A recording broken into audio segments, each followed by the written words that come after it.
1972, raise your hands. Some, okay.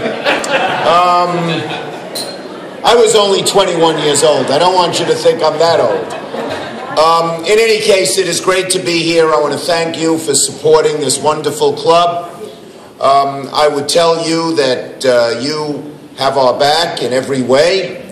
The times in Washington, are they getting better, people ask? A little bit.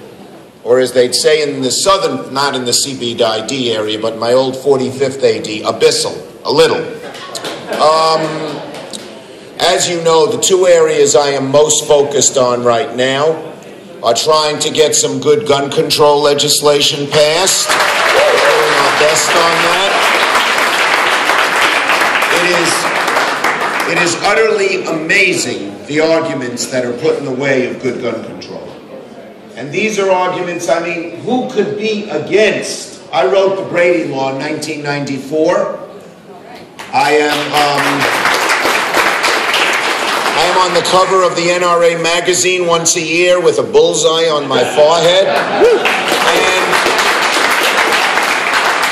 And every year about 10 people send back the bullseye with shots through it, seriously. So that's what we're doing. But who could be, but when we passed the Brady Law, which has saved 20, 30, 40,000 lives at minimum, the NRA, even then, insisted on putting certain exceptions. And all we want to do is close those exceptions, and they are resisting fiercely.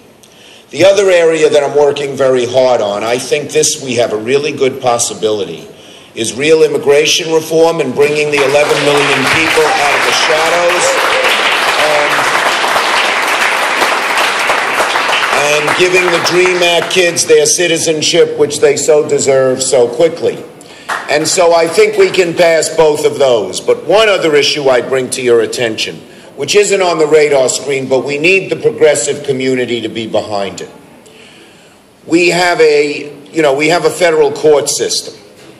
And the second most important court in that system is the D.C. Court of Appeals, because it controls all kinds of government decisions. And there are now 4 vacancies on that court, and it's dominated by the hard right. Here's what they've done in the last year.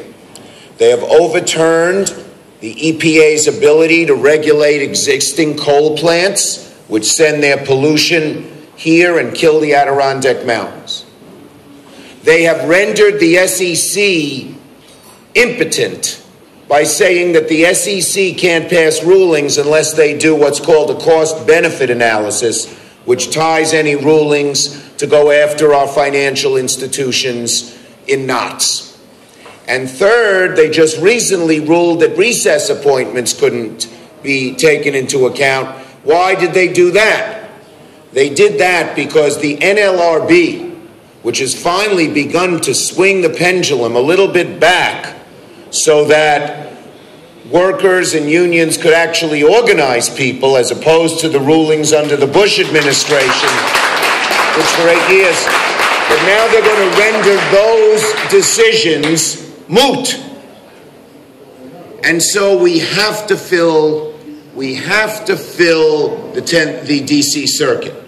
They just rejected on specious grounds a fine New Yorker named Caitlin Halligan for the second time. And our strategy will be to nominate 4 more people for each of those vacancies. And if they filibuster all of them, it will give those of us who want to change the rules and not allow 60 votes to dominate the Senate, but require a talking filibuster to prevail.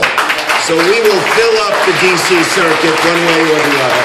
I want to, as you know, there's good and bad having your dinner so close to my house. The good is I get to come. The bad is I tell my wife I'll be just a little late for dinner, keep dinner on the table. So I want to congratulate the awardees, thank CBID for the great work they're doing, and I'm on my way home to dinner.